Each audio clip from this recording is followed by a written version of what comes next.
safe. Marami po pumunta rito na nag-bike, Panginoon, pero iningatan mo pa rin po kami, Panginoon. We're very thankful for that, Lord. We pray for this charity, Panginoon. Lahat po, Panginoon, ng mga Panginoon, kailangan ng mga guest, Panginoon, Lord, sa namin Panginoon, sa kanilang mga trabaho, sa kanilang pagkakain, Panginoon. And I pray also, Lord, for this place, Panginoon, Lord. I pray na bless mo po, Panginoon, ang establishment na ito, Lord. Hindi po, Panginoon, na ang tulong ng mga tao po, Panginoon. Lord, maraming salamat for this day, Lord. We glorify you and we exalt you in the mighty name of Jesus. Amen. Amen. Thank you.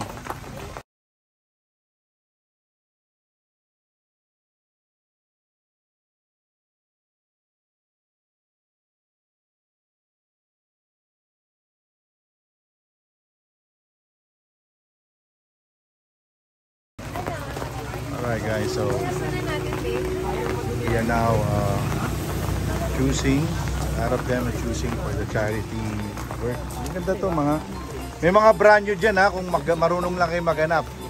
By the way, si Sir Edwin nandyan, siya isa sa mga donor natin mga nagbigay sa atin ng mga free stuff. Thank you 24th Booze and Booze for allowing us to have nice place. Kahit maulan, tuloy. Ngiting tagumpay si Marong. Sir.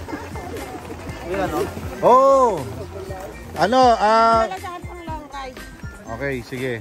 Yung mga nakatapos, dito na tayo. Pa-picture tayo kila Mama Biana.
So, kasi muna.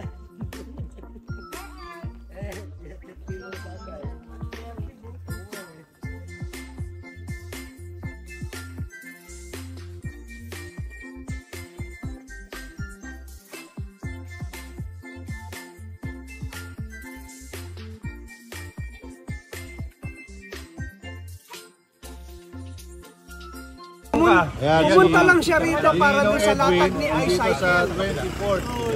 Ito yung mga ninong natin, si Coach. Yan, mga godfather. Alam mo kung anong binigay ni Brother Edwin? Taran! Okay pala mag-phone. Ito. Kasi, galing ka pang saan? Cubao po. Cubao, grabe. Pawis at basa na. Oh, meron pa yang iCycle na mga gamit. Pero aside doon, yan binigay ni Ninong Edwin. Meron pang pamasko. Oo.